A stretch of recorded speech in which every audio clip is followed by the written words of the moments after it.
Excellencies, President Joyce Banda, Governors Makinde, Soludo, PeterObi, may I therefore respectfully stand on the already established protocols due to time. I will be brief because my speech is in the brochure you are having, but just to say a few things. One, I want to thank immensely the management and staff of DAR Communications, AIT, for their annual ritual of carrying this event live every year.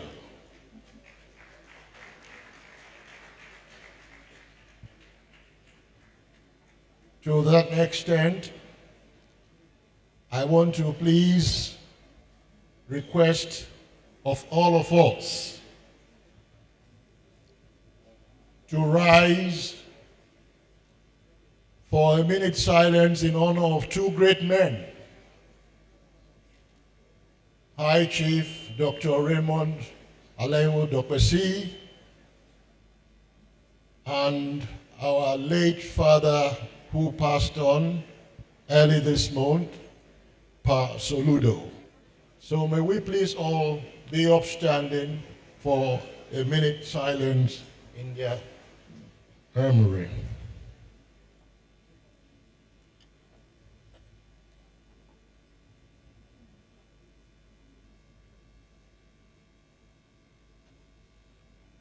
May their great and gentle souls rest in peace.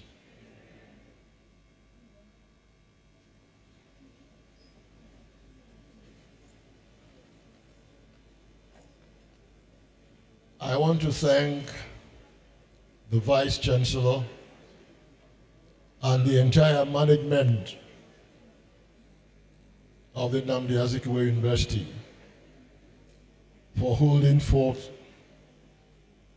in the course of this lecture series annually. This is the 12th year.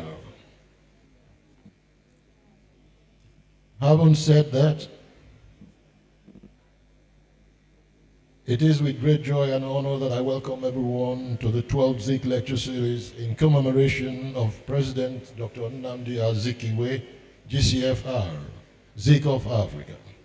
Zik of Africa was the first country's only black governor general between 1960 and 1963, President of the Senate 1960, and President of the Federal Republic of Nigeria 1963 to 1966. As Zik mentioned in the motto of the West African pilot, it says, and I quote, "Show the light and the people will follow," end of quote. The light was shown to me and I found my way to Lilongwe, Malawi. On that note, please permit me to welcome in a very special way our keynote speaker, Her Excellency Dr. Joyce Hilda Banda, former President of Malawi. Madam President, you are welcome to my hometown and to the state of the great Zik of Africa.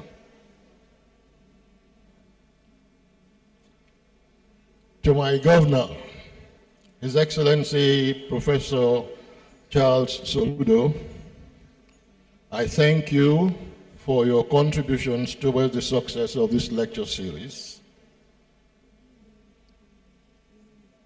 especially by agreeing to host our keynote speaker, President Joyce Banda and her entourage.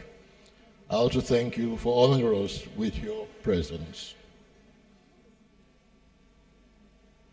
I just want to draw your attention, Mr. Governor. If by any chance you left a banana peel at the central bank, I appeal to you to try very hard to remove the peel. Because since you left, Sanusi was suspended. After Sanusi left and was suspended, Emefiele was suspended. Not only was he suspended, he was detained by the DSS, and then DSS handed him over to EFCC. So there must have been something that you left there that has not given them a way of getting out of these challenges. To my dear Aburo, I cannot thank you enough, Your Excellency. The executive governor, performing and Toknadu governor of Oyo State, Engineer Sheyi Makinde, Fellow of the Society of Engineers. As I speak, I know that the Sultan of Sokoto has been in Oyo State waiting for him. The program for 11 o'clock this morning, he graciously shifted it to 4 p.m. so as to participate in this lecture series.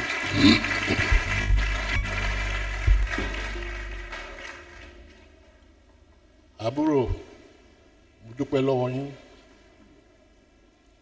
there is a song we used to sing those days when we were younger. Jojolo, Jojolo, ọmọdé jòjòló òun lọ̀rẹ́ Elédùmarè, ẹ jẹ́ kọ́mọdé ó wá. Ẹ jẹ́ kọ́mọdé ó wá o, ẹ jẹ́ kọ́mọdé ó wá. Jòjòló, jòjòló, òun lọ̀rẹ́ Elédùmarè, ẹ jẹ́ kọ́mọdé ó wá.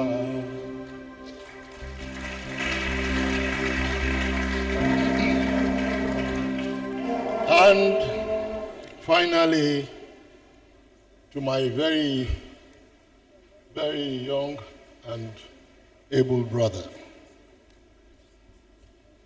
Okute PeterObi. For the past 12 years, you have religiously been part and parcel of this event. I thank you, and I'll continue to thank you and appreciate you for all of that. The project for the permanent site of the Institute, by God's grace, will be handed over to the Vice Chancellor and his team in April.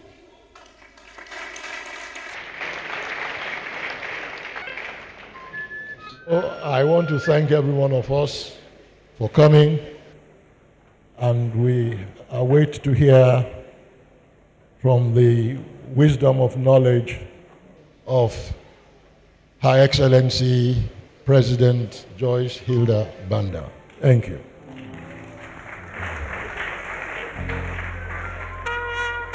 A round of applause for Okutendebo, the benefactor.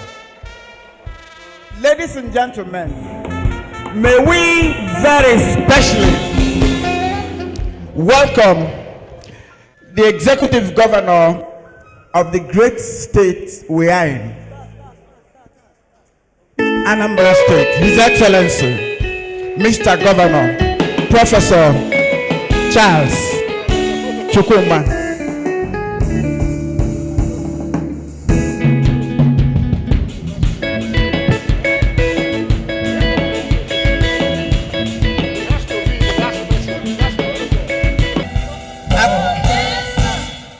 After which we take the lectures, Your Excellency.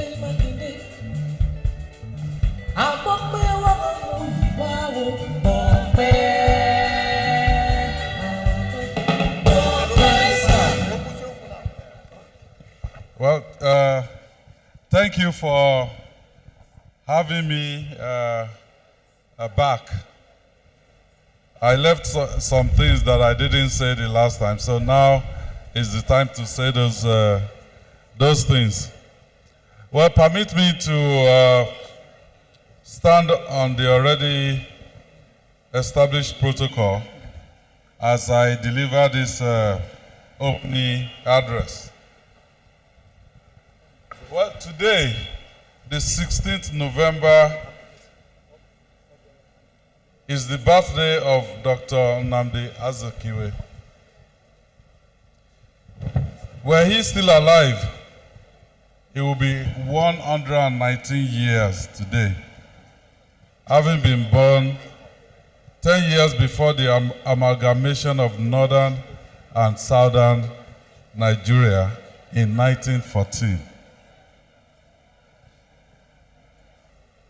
Zik of Africa, as he is more popularly called, he was born in Zungeru, which is in present-day northern Nigeria. He was educated in Lagos. Lagos is in western Nigeria. And his parents were, of course, from this place, eastern Nigeria. So we can understand why he had a national outlook and why he believed in oneness and indivisibility of Nigeria. Because if there's not that national outlook, it will offend some people.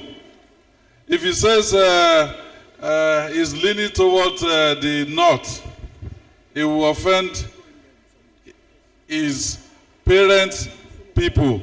If he says no, he's leaning towards the east, it will offend people from his place of birth. If he says no, okay, he's leaning towards the northern people, it will offend the people that educated him. Well, what have we seen? 2023, we have just risen from another election where ethnicity was used as a tool for campaign and religion was placed in the front burner. Maybe some of you've forgotten. I was part of a group called G5 then, during the electioneering. And what did we say? We said, well, after 8 years of presidency in the northern part of Nigeria, let it also come to the southern part of Nigeria. And we held a meeting, the governors, the Southern Governors Forum, in first at Asaba and then in Lagos. And we said, irrespective of political party, let the presidency come to the southern part of Nigeria. And some people said, Emiloka, because I'm from southern part of the country. Also,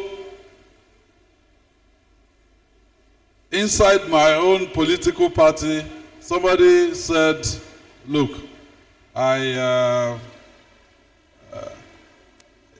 it doesn't matter whether the presidency has been in the north or something like that. It's also my turn because I come from the favored group. Well,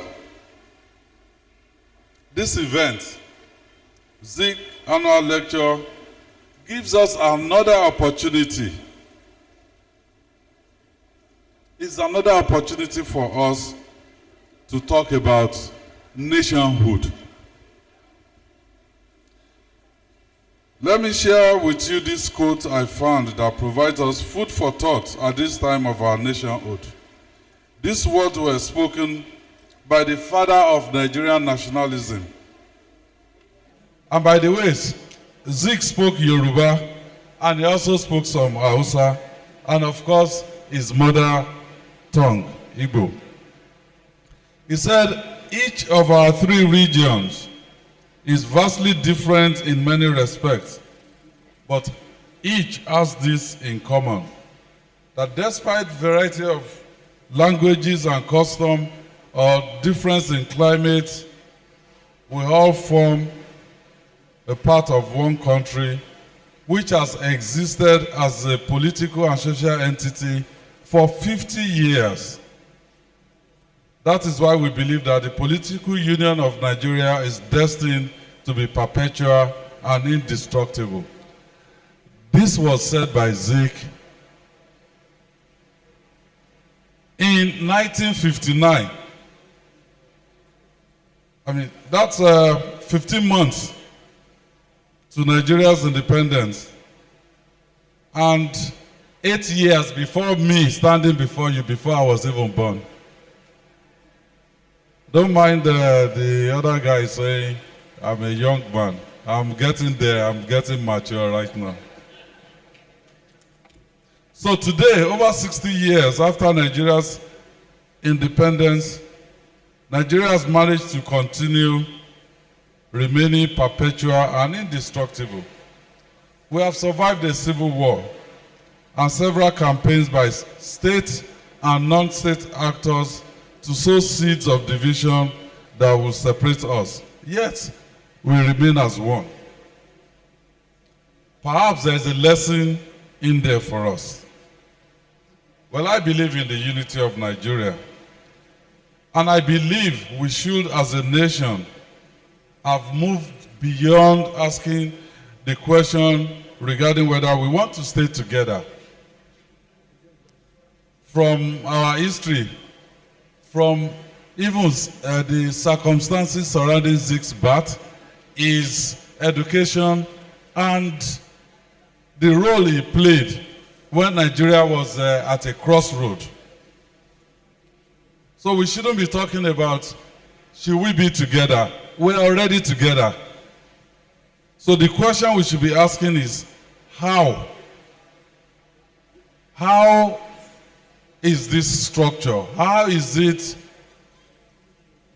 the structure benefiting everybody? What structure is best for us all?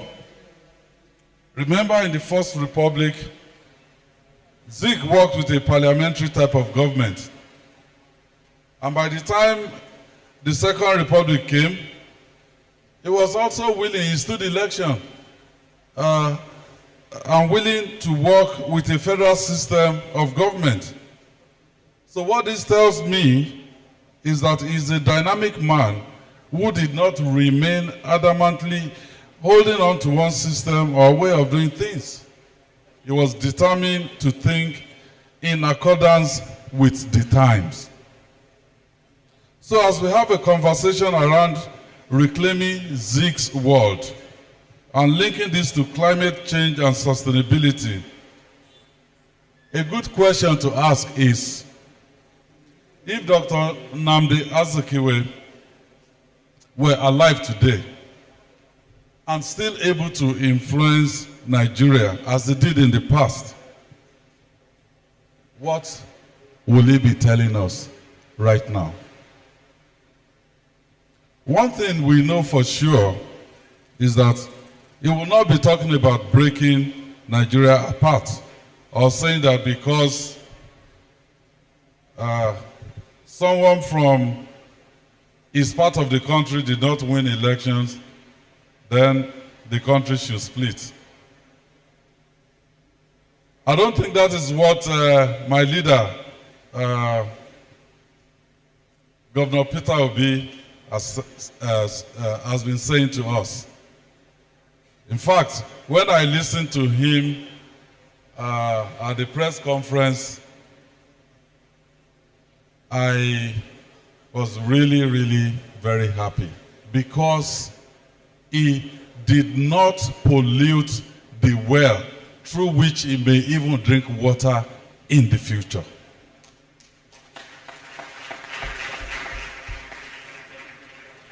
And as I sat there, I was talking to my brother, Professor Charles Soludo, because I came from Cairo. He was there earlier before me. I came from Cairo yesterday.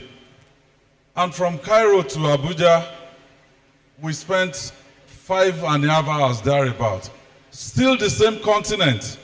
is not whether from north to the southernmost part or from the east to the westernmost part. This is just from one corner, Cairo to Abuja, and we spent 5 hours. And I told him that some people sat in Berlin, 1886, and they tore everywhere apart and just picked their own part of it. So, what is before us is not just only uniting Nigeria, but also uniting Africa. So I don't think Zeke will ask us at this time that we should split. No, I believe he will be forward thinking, focus on how to foster coherence through a structure that is fair to all. In 1949, if you go into the history book, Zeke called it self-determination within the framework of a federated Commonwealth of Nigeria and the Cameroons. I call it a restructuring along the lines of true federalism. There will be less focus on who becomes president, especially with reference to the person's ethnicity, if we listen to what Zeke has even told us way back in 1949. One of the main reasons that we are concerned about equity and justice in the center is because governance is over-centralized. So it is my hope that the government at the center today moves with the times and listens to the true yearnings of the people.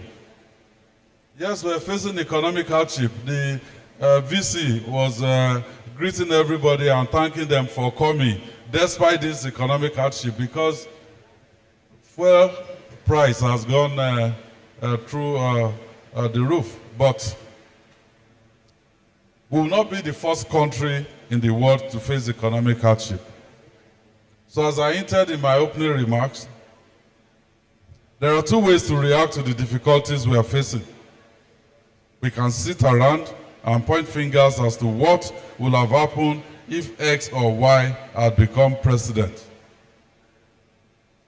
Instead, or we can think through how to come out of this hardship. We can innovate out of this hardship through healthy competition and collaboration between and among the federating units.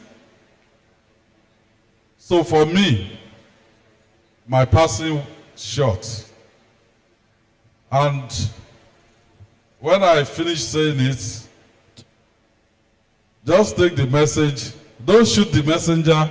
I will be out through the door on my way to Ibadan.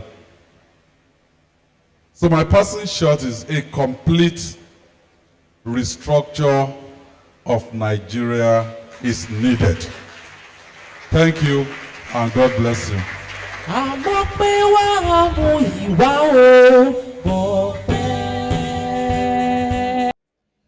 Okay, this is a brief citation of Dr. Joyce Hilda Banda, the former president of Malawi. It is Stephen Covey that once said that leaders are not born, they are self-made.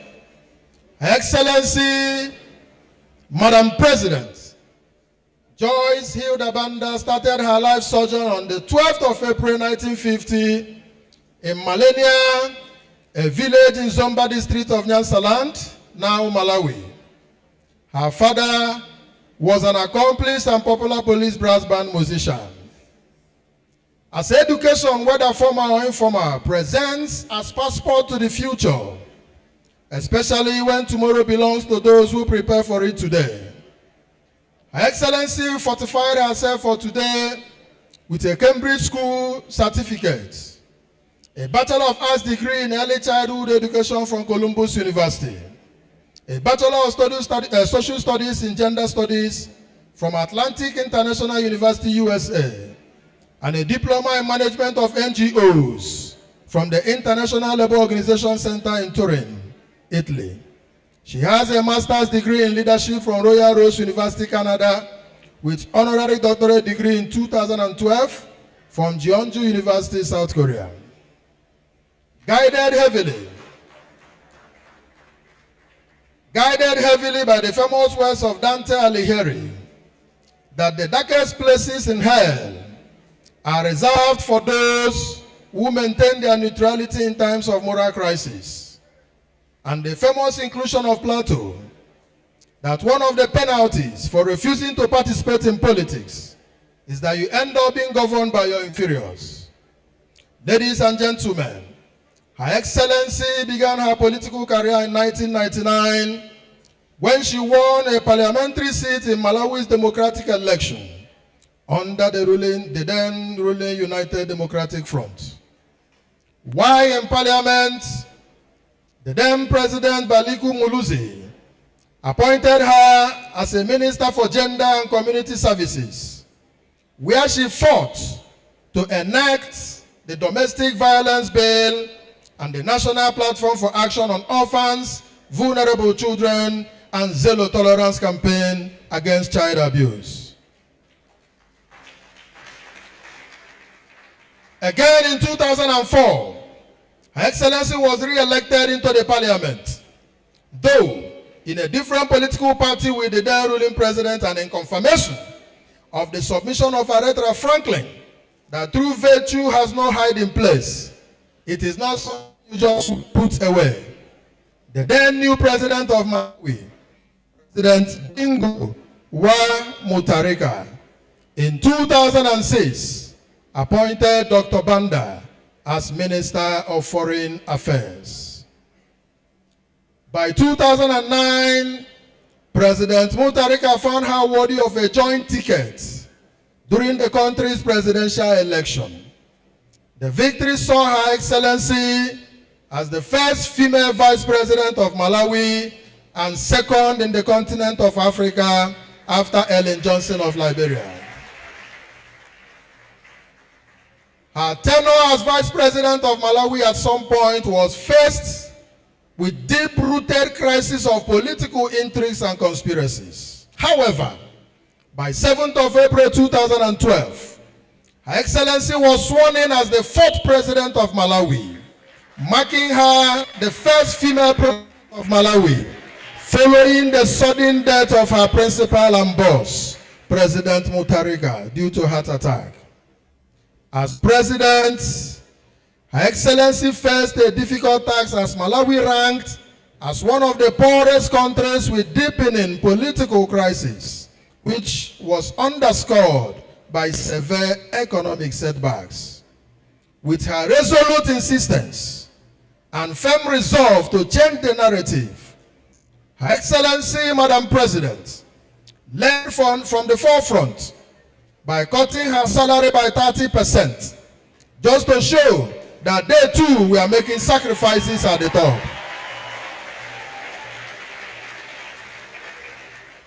And immediately also announced that the president's jet will be sold.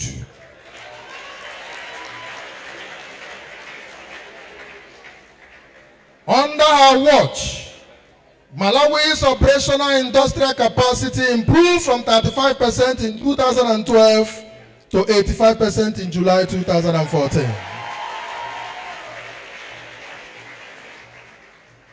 A woman of many accolades, prominent of which are the African Prize for Leadership for Sustainable End of Hunger in 1997, and being named the Africa Third Most Powerful Woman by Forbes magazine in 2011. She has so many global awards ranging from leadership, democracy, girls' rights, to mention but a few. Men and brethren, Her Excellency's post-presidential life has witnessed very numerous expository and impactful engagements nationally and internationally. She is involved with many grassroots projects with women, founded the Joyce Banda Foundation for Better Education, founded the Young Women Leaders Network, and the National Association of Business Women and Hunger Project in Malawi. She has served as commissioner for Bridging a World Divided, alongside personalities like Bishop Desmond Tutu and United Nations Human Rights Commissioner, Mary Robinson. She is a member of the Advisory Board for Education in Washington, D.C., and on the Advisory Board for the Federation of World Peace and Love in Taiwan. Her Excellency's advocacy for the rights of women is deep-rooted in basic principles of human psychology and economic power. Little wonder she is a firm believer that it is only when a woman is economically empowered that she can negotiate at household level with her. I don't know why this phone keeps going off each time I want to mention husband. I will repeat it again. I say that Her Excellency's advocacy for the rights of women is deep-rooted in the basic principles of human psychology and economic power. Little wonder she is a believer that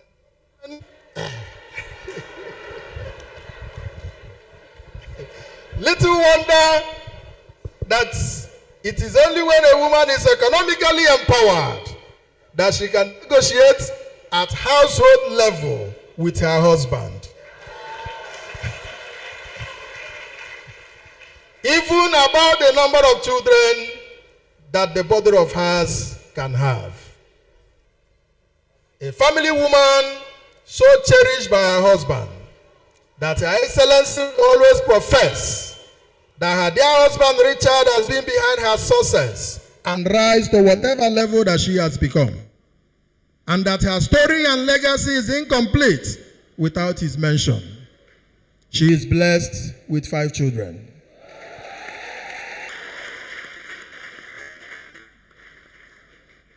His Excellency, the Executive Governor of Anambra State, and my brother, the Vice Chancellor of the greatest university of the moment, the great benefactor of this lecture series, Ojeli Bondibo, the Ziggs family, members of the high table, distinguished ladies and gentlemen, join me to welcome with trembling Her Excellency, Madam President, the 12th Ziggs guest lecturer, to give us a presentation in coats of many colors. Thank you.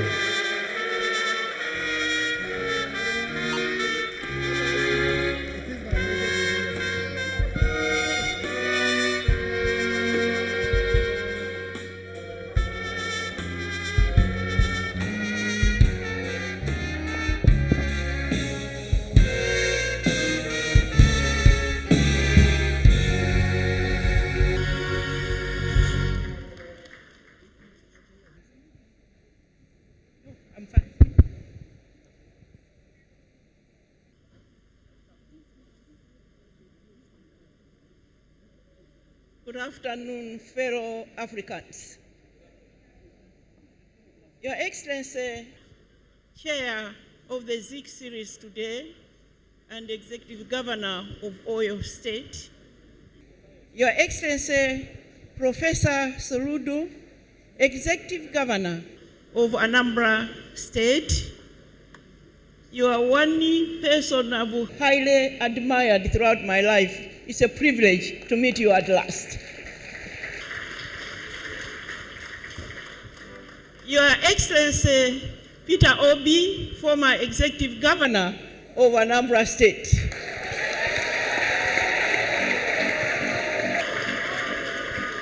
I don't even need to say, I've just gotten information that just my photo with him is trending in Malawi like crazy.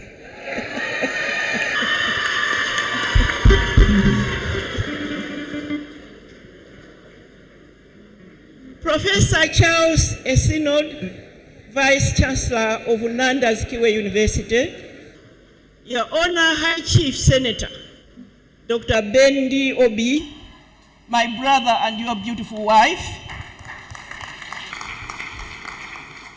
May I also recognize in a special way all distinguished political leaders and my special honor, Professor Uche Azikiwe, wife of our great Nandi Azikiwe.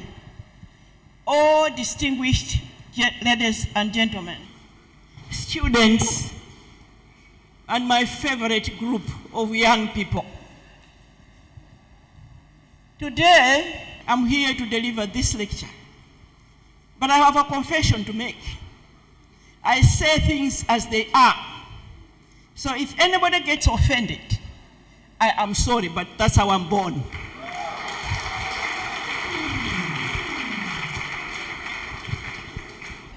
People have articulated the great Azikiwe's story, where he was born and so on, history. I will skip that and talk about this great man as Africa knows him and what I think he stands for. Distinguished ladies and gentlemen, I'm in the habit of getting to a place for the first time and finding what I can learn from that country. During the elections of this country, I was privileged to be requested by America to lead the observer team of NDI and IRI. I don't know why, but they just felt this African woman will lead this observer team. While I was here, Arise Broadcasting Channel asked to interview me. And one thing I learned for the first time in Nigeria, the question that came from the anchor was, what about vote buying in Malawi? And I said, what is that? Because, distinguished ladies and gentlemen, I had never heard about vote buying in my life. Where I come from, the last elections of 2020, the sitting president used the TPEX to change figures. Our award-winning judiciary nullified the elections.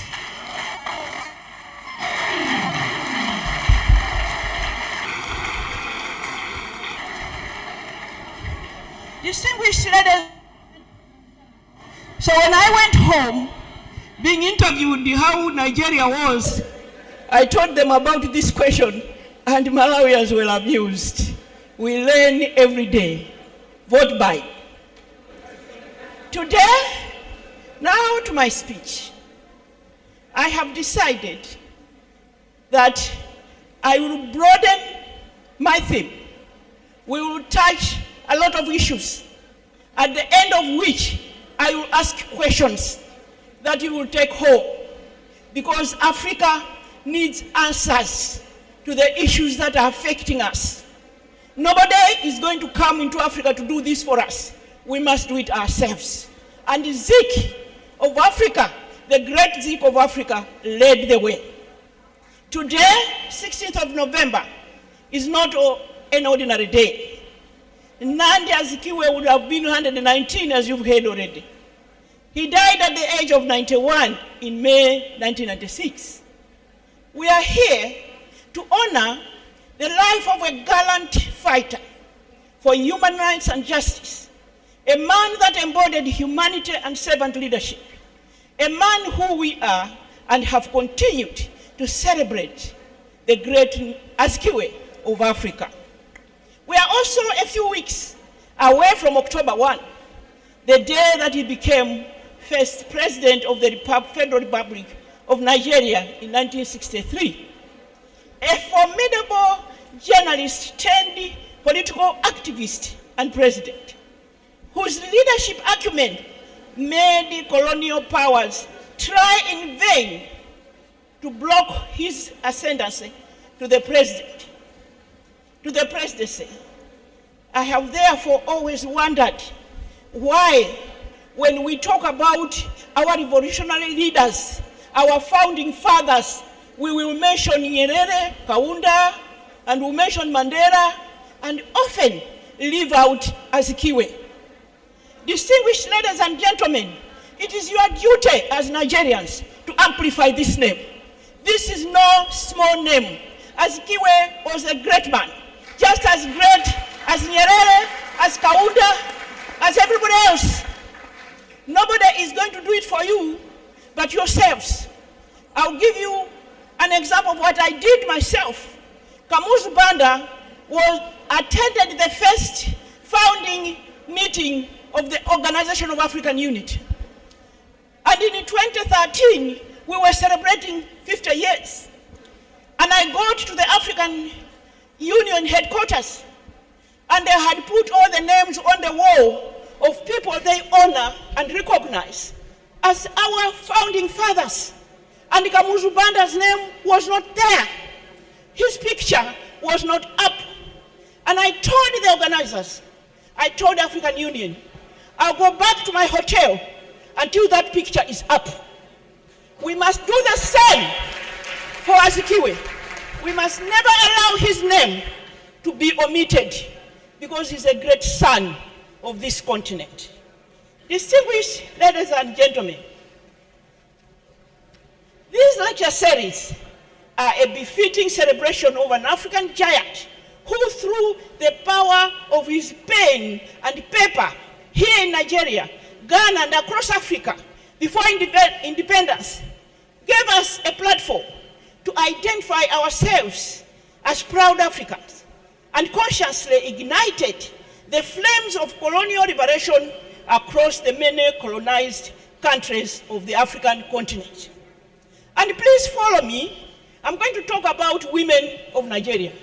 And I want us to keep in mind that women of Nigeria, of Malawi, of South Africa stood up with their brothers to fight for self-rule. We're not just sitting home. I'm therefore honored to be here as we celebrate Nanda Azikiwe legacy. I'm also humbled that it pleased the convening committee to consider me to be the first woman leader on this lecture series. I hope many more women leaders in various sectors of our African societies will have this honor and privilege to share their thoughts and join the rest of the continent in celebrating the great Zik of Africa. I am grateful to Senator PeterObi for traveling all the way to Malawi to come and request me to come here as guest speaker. And I'll tell you why.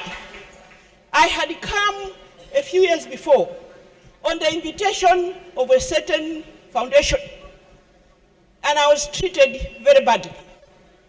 Somehow, in other countries, when we go, they want to treat us differently from our male counterparts. But what I didn't realize, that I was mistreated until a fellow Nigerian woman came and told me, "Do you notice anything different?" I said, "No." In 1 hour, it was rectified. But then I made up my mind, I was never coming back to Nigeria as speaker. So when Chief Senator wrote to say he was coming to Malawi and told me what it was about, my husband said, "Oh, I thought you are never going to go to Nigeria again to speak." I said, "Yeah. Well, but my brother Chief came to Malawi anyway." And when he said, "Well, we want you to give a lecture on Azikiwe, Nanda Azikiwe," the first to jump from his seat was my husband, not even me. Because this is a great man that we honor, even in that part of Africa. Distinguished ladies and gentlemen, this presentation I will interrogate and the intersection of current state of development in Africa, governance, climate justice, and other development-related issues that I think require our attention and action. So I have themed my discussion Reclaiming Zik's World, Climate Justice and Africa's Sustainable Development. I deliberately added the sustainable development because we are going to go on a journey this afternoon. Bear with me, please don't doze. We have issues to rectify. As Africans, nobody is going to do it for us. Allow me, therefore, to start by going into the history of Africa. We were colonized by something like 80 plus years as African countries. And for all those years, we produced raw materials for Europe and what I call the global north. And in the meantime, they emitted emissions and destroyed our climate. And as it turns out now, it is the global south that is paying the price. That is what we must bear in mind this afternoon. Colonization still has a bad taste in our mouths. Decades long after our hero, like Ziki, who stood up and demanded what belonged and still belonged to us, which is freedom and our wealth. It has been argued in other quarters that time is past for us to keep blaming some of Africa's challenges and the state of affairs on colonization and that ended decades ago. There's a case to be made either way, distinguished ladies and gentlemen. Most African states are really independent from their colonizers. As to what extent that independence means remains debatable. We have seen some former colonial powers continue to control how we should lead our lives, and in the process cause economic and political instability. You have heard of the Pact for the Continuation of Colonization applied in some West African countries by the French government, through which they are bonded to colonial power, including control of their hard-earned reserves. In 1947, the pact, this 1947 pact has just been renewed 2 years ago to further enhance the colonial masters' hold and control of those countries. Can we therefore say the whole Africa is free? Distinguished ladies and gentlemen, this pact was designed to help France maintain control over its colonies.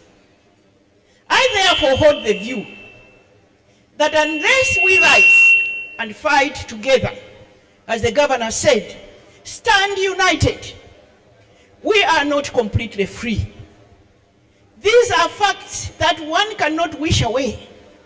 Isn't it a fact as well that when colonizers left, starting with Ghana 1957, they left broken education systems, broken health systems, agricultural systems that were in tatters, that we had to start from scratch with zero resources. Distinguished ladies and gentlemen, therefore, colonization, industrial revolution, looting of African resources are interlinked, but have also led to climate change. I don't have to remind this audience that through colonization, Africa powered the industrial revolution and continues to power their economies, even now. We as a continent are paying for sins we did not commit at all, but emanating from our being colonized. Distinguished ladies and gentlemen, Africa's sustainable development, or lack of it, therefore, is directly linked to climate change. Africa continues to be at the receiving end of climate change effects, with countries in the global south greatly affected by severe drought, floods, destructive storms that are tearing down infrastructure and sweeping away crops, leading to economic and political instability in some countries.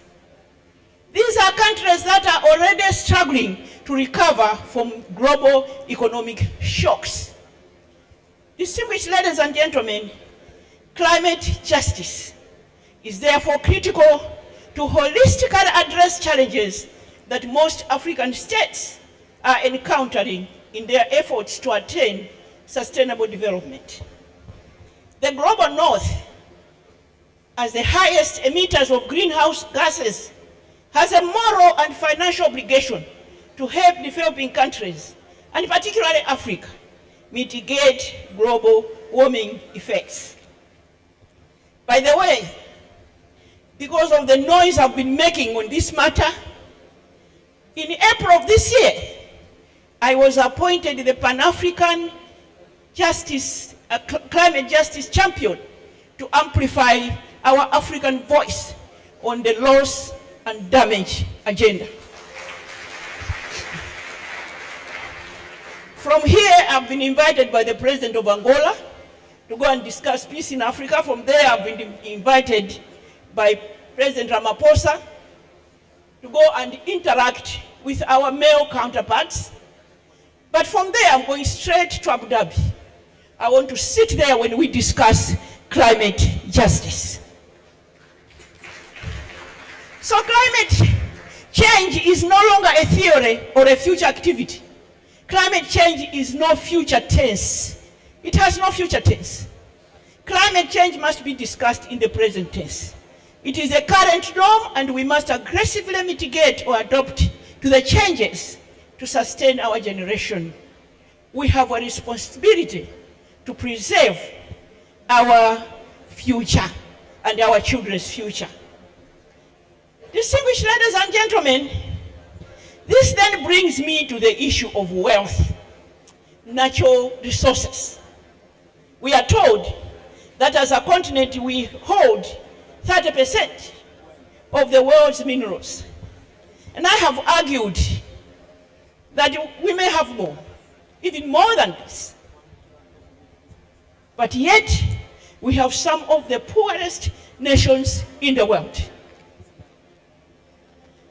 We, in state houses, those of us who call ourselves presidents and governors and leaders, must tell ourselves every day that the natural resources of our land is God's gift to his people, and they don't belong to our pockets. My appeal to my fellow leaders is that, first, we must inform ourselves that that wealth is not ours. If our country has diamonds, it belongs to the people. It's not ours. And as leaders, we are just custodians of that wealth on behalf of the people that we lead. Distinguished ladies and gentlemen, this is a famous quote everywhere in the world that Joyce Banda of Malawi once said, "Leadership is a love affair. You must fall in love with the people yourself, and the people must fall in love with you." If that is inculcated in your mind, if it sinks, you will not touch a single diamond that belongs to the people. We also have timber, we have fertilizer, we have fertile agricultural land, and lots of thermal and solar power. We as a continent are therefore not poor. I have dreamt of a day when such resources shall be used to uplift people's lives, providing them with clean water, easy access to health facilities, and education for their children. I still have that dream, that we shall bring meaning to our political independence. I also look forward to the day when African leaders shall learn to protect this wealth on behalf of their people. Just like Botswana. I think I've seen a lady from Botswana here. In Botswana, when you get into that country, you don't even see a single diamond anywhere. It is highly protected. But you can hear every day that Botswana is one of the richest countries on the continent. They have the highest reserves. And I pay tribute to Botswana's founding father, Seriies, who, when they discovered the diamonds, he made sure there are measures put in place that it shall not be easily accessible. And this sitting president now, I'm told he has said, no export of our raw diamonds, but also investors that want to come and invest in mining in our country, 50-50. You are not going to exploit Africa all the way from wherever. You are going to come and it is going to be 50-50 with the people of Botswana. So when somebody in Botswana gets land, he will go to the government to get a tractor. And then he will go and farm. And he will go back to government to get seeds and fertilizers free. And he will send his child from standard 1 all the way to university free. That is what I'm talking about. When a country is rich, the wealth belongs to the people, and the leaders must ensure that people are enjoying that wealth. I have always imagined that if Azikiwe, Dr. Nandi Azikiwe had been alive, this is the kind of leader we were going to have. Unfortunately, his tenure was cut short. And me as a politician, I do understand, oh my God, you don't know what we do to each other in politics. But I wish he had been given enough time, because he had laid the foundation for the prosperity and unity of this country called Nigeria. It is pleasing to note that African countries like Zimbabwe and Ghana now have taken the resolute measures to impose strong regulatory measures on exploitation and exportation of their precious minerals. As a continent, we must be vigilant and stop these odd and late-night flights that land in forest airstrips and fly out with our precious stones to unknown destinations. I don't know if you know this, but there are some countries on the continent, when you fly, you see strips, airstrips, and they will come and land at night and load. Nobody knows whether with the knowledge of the leaders, but they are able to land, load, and leave the country. Here in West Africa, one country has demonstrated that if you change that narrative, if you take control of your minerals, you can become one of the fastest growing economies in the world. So, this should be inspiration for us. This should encourage us. We are a rich continent. We are a huge continent with abundant arable land. That's why sometimes I laugh when I see the map of Africa against the world. They put it, they squeeze it so that it looks small. I don't know why they're aiming at us. They must be thinking we have no brain. But we have a continent where America, Europe, and India can go in all at once. Distinguished ladies and gentlemen, it is heartbreaking that in spite of this wealth, Africa continues to lose her resources through illicit financial flows. The African Union in 2012 commissioned a survey under President Mbeki. It is called the Mbeki Report, where they had to look at how our money is moving from one place to another. It breaks my heart that African leaders are called corrupt. But then when our resources leave at night by planes or through this report, they are not, those minerals are not going back to Africa. So this is a situation where we all must take responsibility. Distinguished ladies and gentlemen, the Mbeki report identified that multinational corporations are the biggest culprit of illicit outflows, followed by organized crime. That's why we have to be vigilant. We have unfortunately weak governance capacity in most of our countries, and this has created a favorable environment for illegal business to thrive, the panel added. Distinguished ladies and gentlemen, this raises some questions on my mind. One, why is it that our African leaders, we African leaders, are not raising our voices on this malpractice and call for immediate action by the African Union to protect our African wealth, natural resources that are also key in the implementation of our own governing agenda? Number two, and this baffles me even more, these illicit outflows from Africa are domiciled in the West and some tax havens. Why isn't the West aggressively pursuing these criminal enterprises and be true partners in Africa's social and economic development by returning that money back to Africa? Countries continue to struggle to get the money back that was illegally externalized into overseas banks. Distinguished ladies and gentlemen, the foreign countries, I was laughing the other day, they have even got the audacity. When they return the money to the country, they ask the country, how are you going to use it? How did you use it? You must be accountable. Oh, you were not accountable in the first place when you took our money. Distinguished ladies and gentlemen, all this makes me wonder, what would great Azikiwe have done to correct this injustice? Why is it that our generation isn't moved to stop this illicit flow for the sake of the general good of the Nandi Azikiwe legacy? As a continent, we are not just losing these huge resources.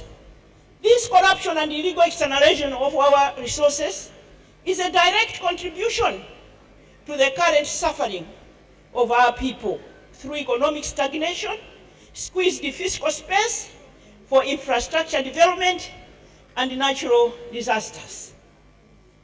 On the point of natural disasters, Malawi this year had been devastated by Cyclone Freddy that left over 1,000 people dead and 2 million people displaced. The President of Malawi appointed me Goodwill Ambassador for the reconstruction, the post-Cyclone Freddy reconstruction. So we are building houses and we are distributing food. Distinguished ladies and gentlemen, and as I have discussed, and what I have discussed so far, shows that there's a direct impact on all these challenges on our women and girls. Men as well, but they have told us that the face of poverty are women and girls. As we speak, and I don't know how this is acceptable, as we speak, 50 million girls are out of school in Africa alone. They are abused, they are overworked, they get into early marriages, hence highest victims of maternal death. I don't even want to go into harmful traditions that the children face, these poor African girls. If it is in Malawi, they are cleansed by age 9. I don't want to go into what cleansing is because it will make us sick. If it is Kenya, they are mutilated. If it is Nigeria, not only are they mutilated by the preference of a boy child, is killing us too. When you are married, it is expected that it's better to have a boy than a daughter. And you panic as a woman that it be a boy. If it is a girl, it's not my fault. Go and read science books, it's not my fault. But these are the challenges and the traditions that happen all over Africa. If it is in Ghana, then maybe it is Trokosh. And they banned this practice in 1995, but we still have 1,400 women still in the bush under the Trokosh tradition. If it is Cameroon, then this child by age 10, breasts are coming out, then it is breast tiny. I was talking to a girl in New York. I said, let's go back to Cameroon and fight breast tiny. And she said, what are you talking about? I said, well, when the breasts start coming out, they take a hot rod and they press on your chest. And she said, is that what my mother was doing to me? Up until that time, she's a university graduate, she's working, she didn't know she was breast ironed. We had to phone her mother there and then, who admitted to say, well, it's tradition. Distinguished ladies and gentlemen, equally, women are critical human resource on the continent of Africa. And it is a resource that is in abundance. Women are the majority of the African population and are critical players in both formal and informal business sector. I have always said, and when I said this in Namibia, when President Nyoma was guest of honor at a business forum, I said, and I quote myself, in our African traditions, where men eat first and best and most, men have become the primary beneficiaries of our economic activities. Therefore, our brothers should help us excel in business, because at the end of the day, when we do well in business, our family enjoys better health, better education for our children, and better nutrition. A McKinsey Global Institute report shows that women contribute 37% of global economic growth when they are economically empowered. And I have said that when women are assisted with economic empowerment, it is a key to social and political empowerment. Because in our nations, when we campaign for political office, we have to use a lot of money. And when we don't have money, we don't win. But our communities would benefit from a good leader in us. But we can't win because we have no money. It is worth knowing as well that our African peace security mechanisms have increasingly recognized how critical women are on mediation. So we are demanding that we should sit in those committees and participate in mediation and peacemaking.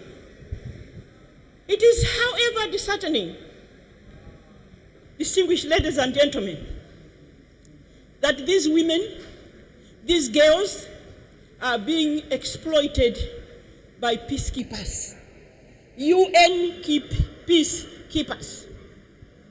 The reports are there from DRC. Now we are getting reports from Haiti as well. So we have evidence that our women should be protected.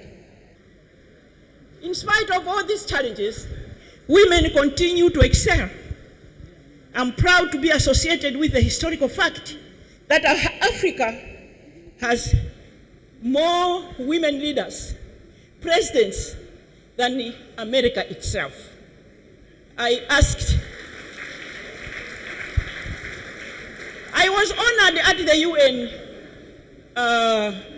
at the embassy of the African Union 6 years ago. Me and Ellen Serif, and a Nigerian lady living in America stood to ask a question. And she said, "Ma'am, help me. I was born at home in Africa, in Nigeria, and I am resident here for most of my life. I go back and forth, and I ask my fellow women in Africa to say, let's rise, let's fight, let's raise our voices, let's demand that we should have equal presentation." So I asked her, I said, this country where you live, how many women are in parliament? 18%. Have you yet achieved in 200 years equal pay for equal work? Not yet. How many vice presidents have you had? None. How many presidents that are women have been to your state house? Nobody. I said, then what makes this place better than Africa? You should be proud of your Africa, because Africa has produced 6 female presidents.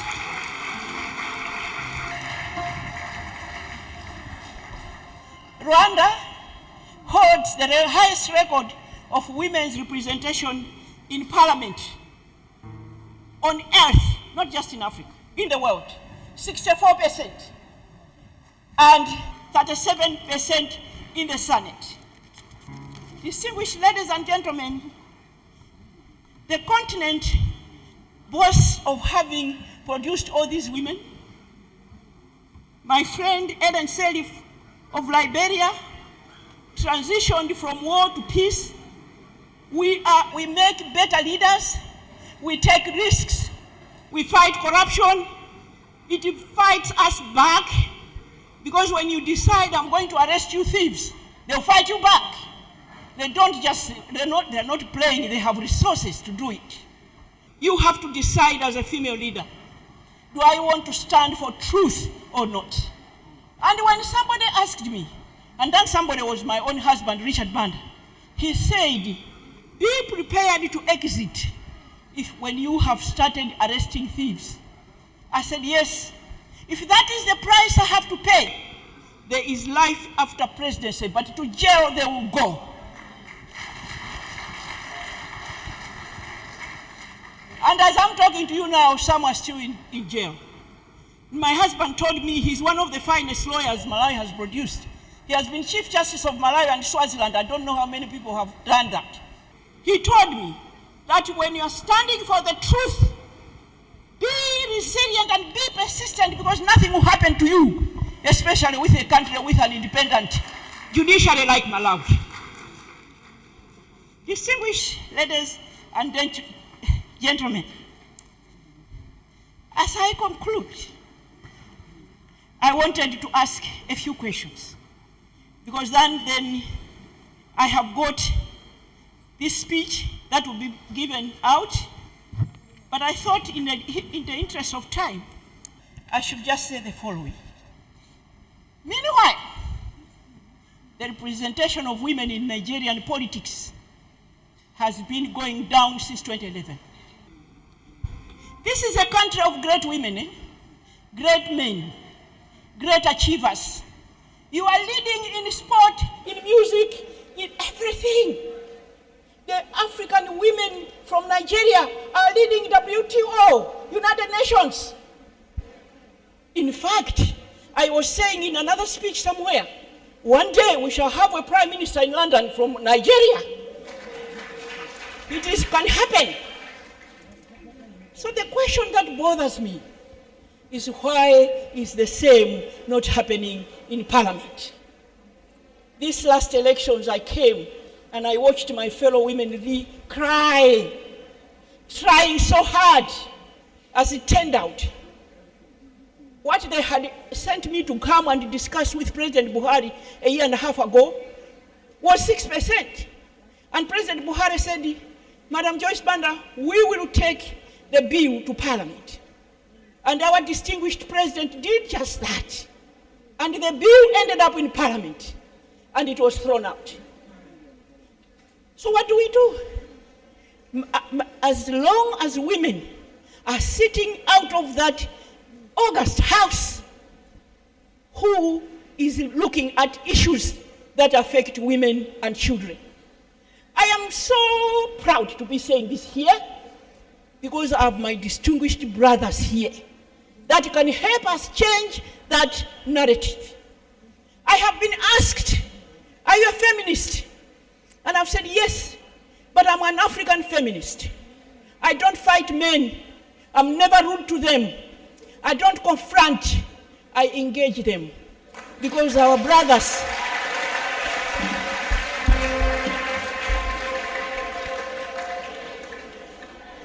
distinguished ladies and gentlemen, so here are the questions that summarize what I've said, and that forms the questions that we should ask ourselves leaving this place.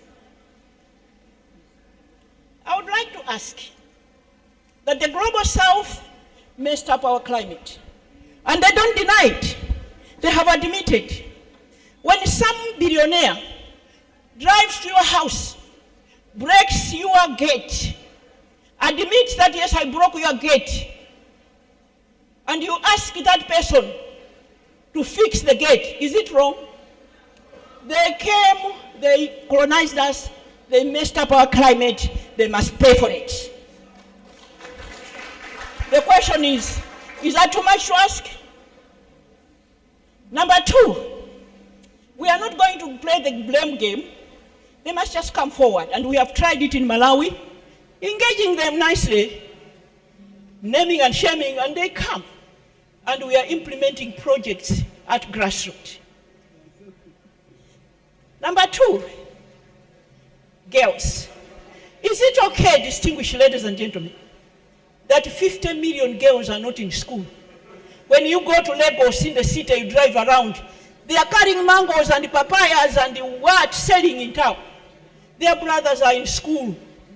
Where is the mother? Why are our children not in school?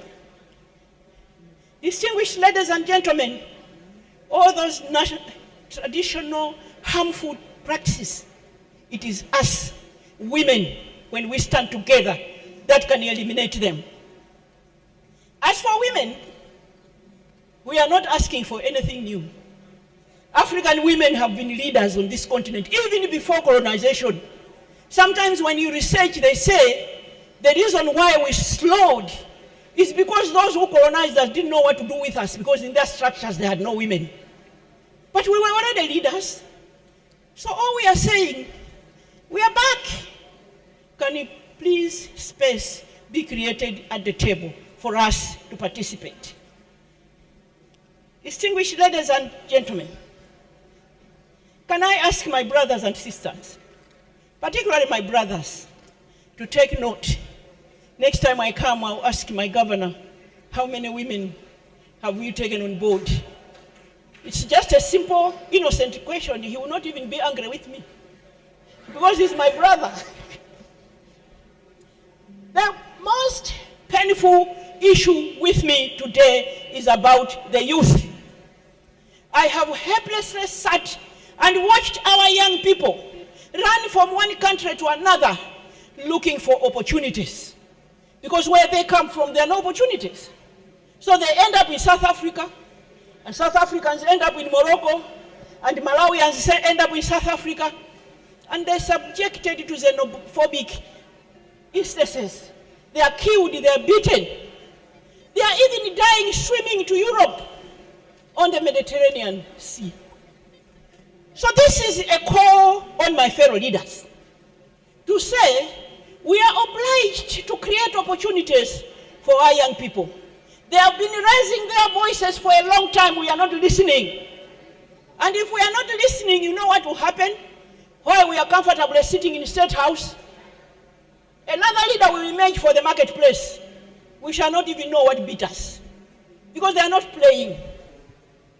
Distinguished ladies and gentlemen,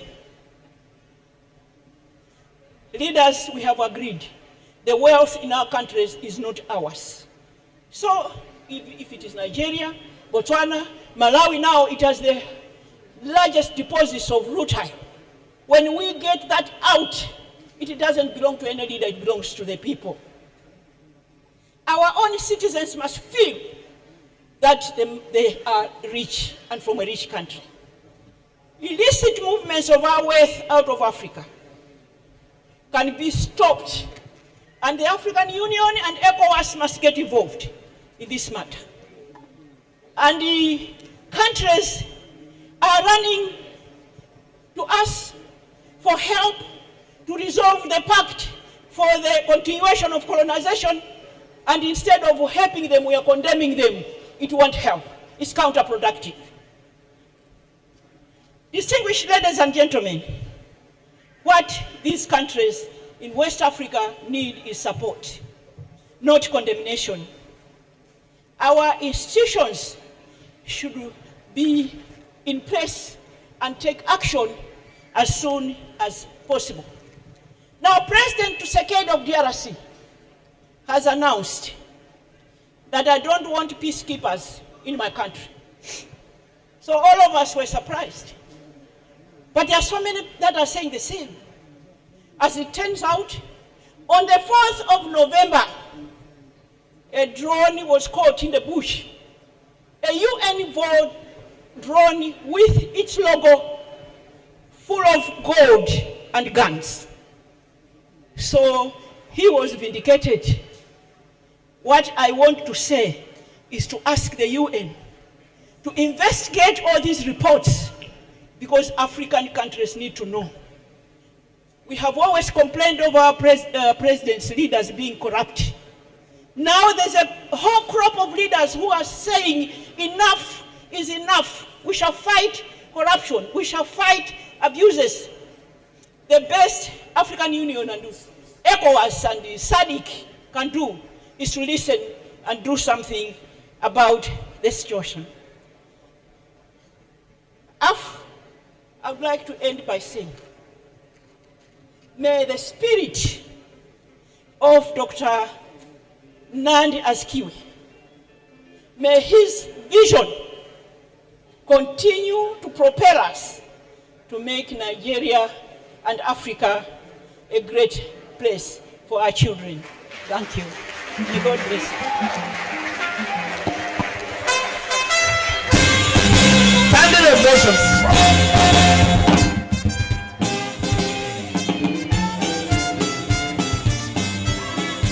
Thank you very much.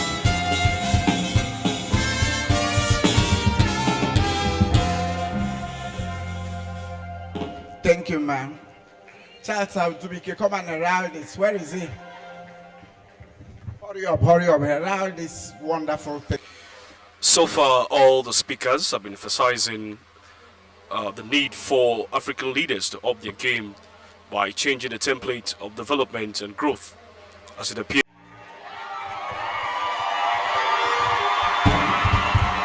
Thank you. Thank you. Your Excellency,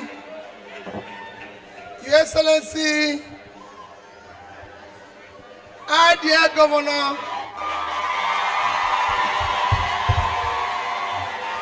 please, mine is just a remark. Your Excellency, our dear Governor, and my dear brother, Professor Charles Soludo, Your Excellency, and our own dear mother, who have spoken so well that all we can do today is to go back and reflect on that your wonderful speech. And I thank my dear elder brother for inviting you. Mine is a simple remark which will not take more than 2-3 minutes. And it's to thank you most sincerely for the honor of coming to Nigeria for this wonderful lecture. Excellency, my little contribution to your speech is that the problem of Africa, problem of Nigeria, rests clearly on leadership. It is bad leadership that is the problem of Africa. It has nothing to do with colonialism. We were colonized years ago.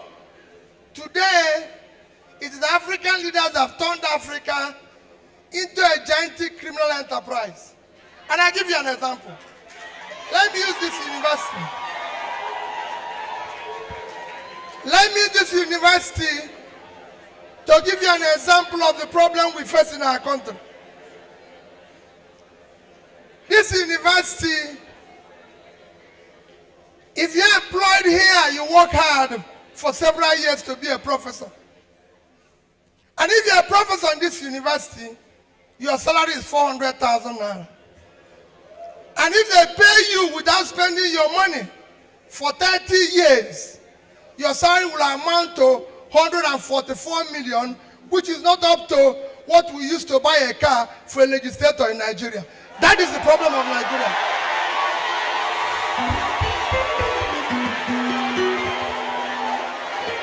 That is the problem of Nigeria.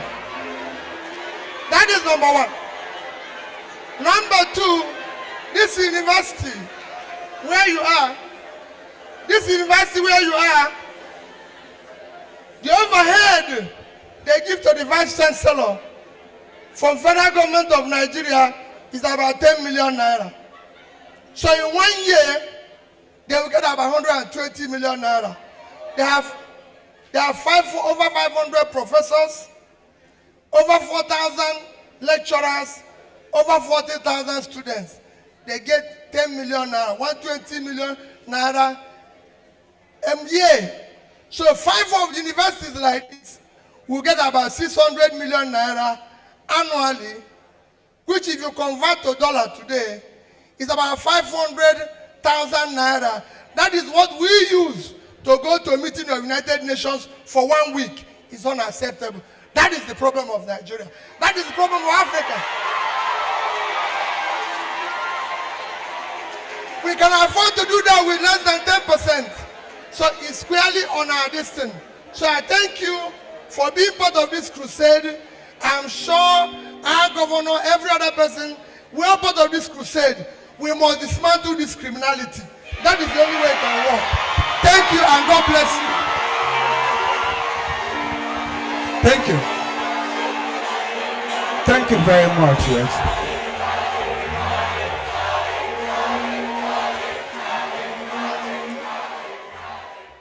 This alone, but united, we can at least make a dent. So I want to thank you immensely for this gospel, because that is where to go. Well, I said today is not my day. You know, I have just turned, and a few days ago, I became an orphan. My dad died a few days ago, so I'm not yet. This is my first public outing, and so if you look at me, I'm not in the mood to speak today. I'm not in the mood to speak today.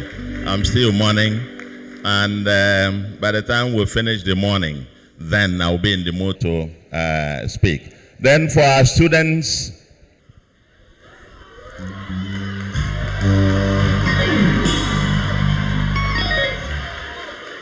what do you want me to say to you?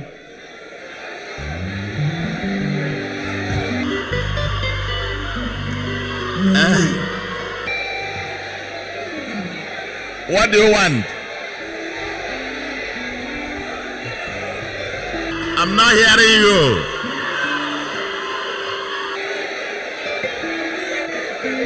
Aha! Oh my God! Thank you immensely. If it's a road,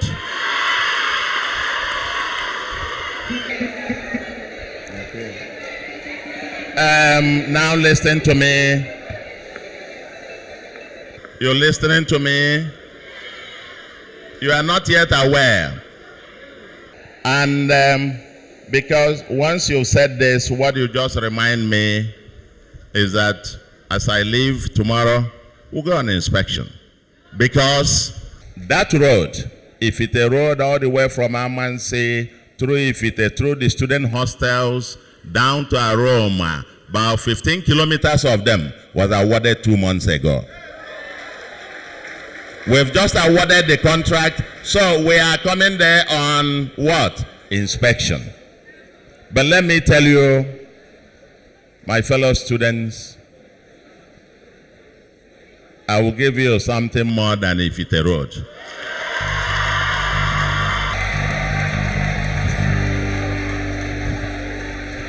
You will have something more than...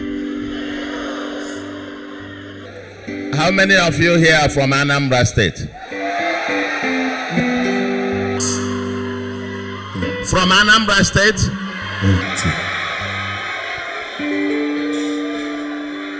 Are you really sure?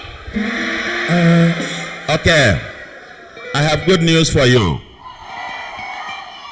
If you are from Anambra, we'll have a special day when I will unveil our special in the month of February.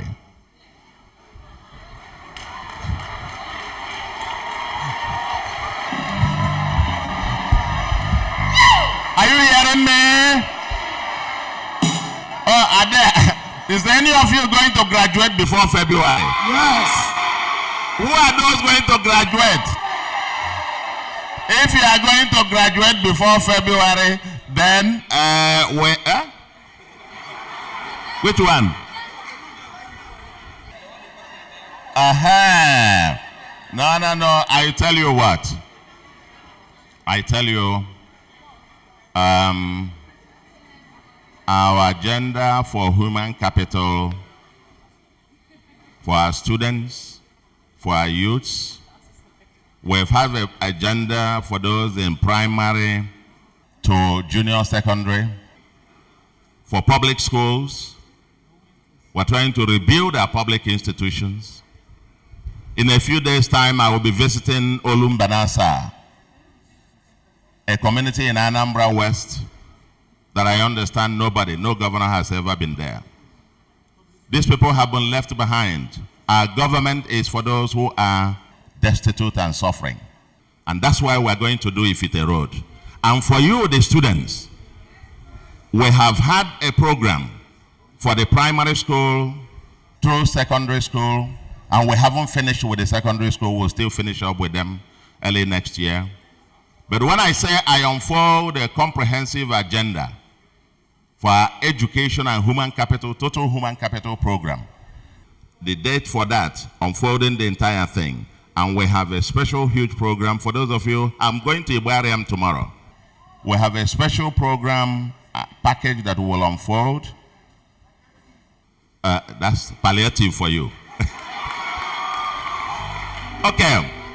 In February, we are going to get that. The full program will be unveiled in February. And I will not want to begin to preempt it here. But let me say this, because you are looking at me. Where is that our president?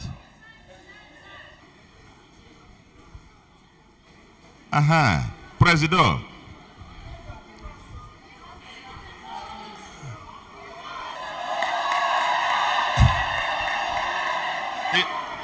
He said he's not going to give us. So, is there anybody that I will give there? Oh.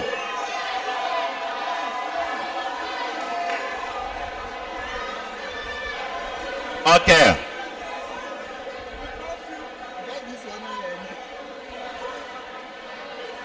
Okay. This one is ambush. This one is serious ambush now. VC Bianso.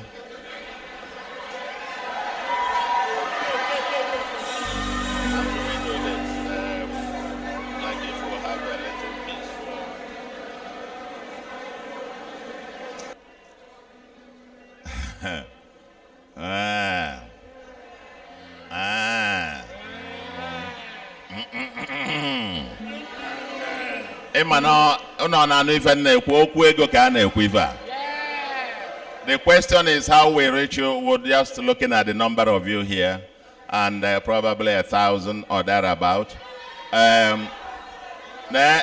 Nanya, wait. Who? Huh?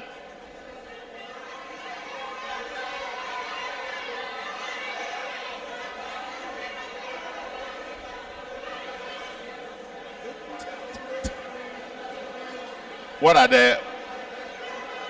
Are you hearing me? Are you saying that we shouldn't give anything here?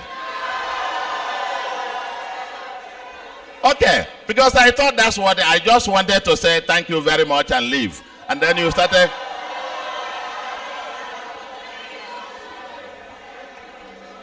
Okay, now, what are we supposed to do? Okay, thank you. I think what we'll do, students, like you said, from here, we are supposed to go and take lunch, isn't it? And I was told that is for those of us exco here.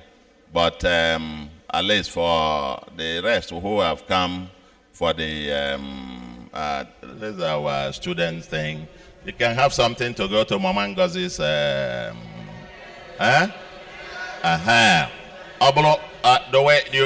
do we have that? Do we want that? If that is what we need, then the SUG.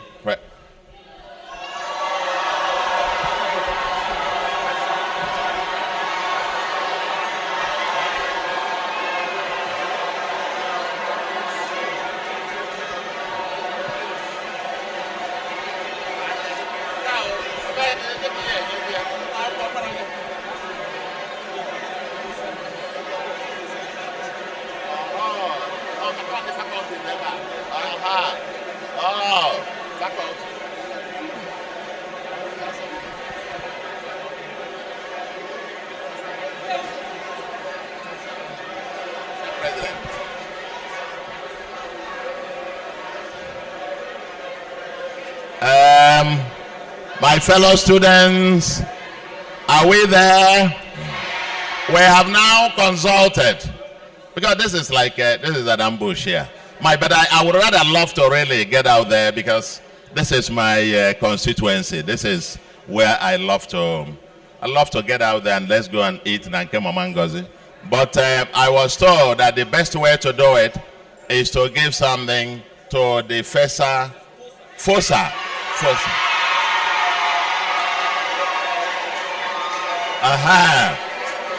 Okay. Now, okay. Fossa President.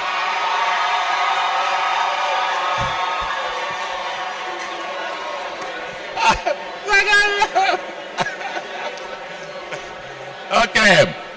When we finish, are you listening? This is, this kind of more reminds me, it just takes me back to those days. Oh, yeah, today, tomorrow no more. If I die today, how would I no more? Then the other one, Solidarity Forever. Aluta, Fossa President. Get there? Where is it? Yes. Get there, where is it?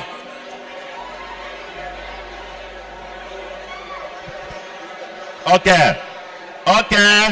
I think what we'll do is that, for the lunch of the faculty, students, and whatever, we will give the Fossa president, I live here, I give him 5 million for all of you. Give you 5 million for all of you. No solution, no, Feel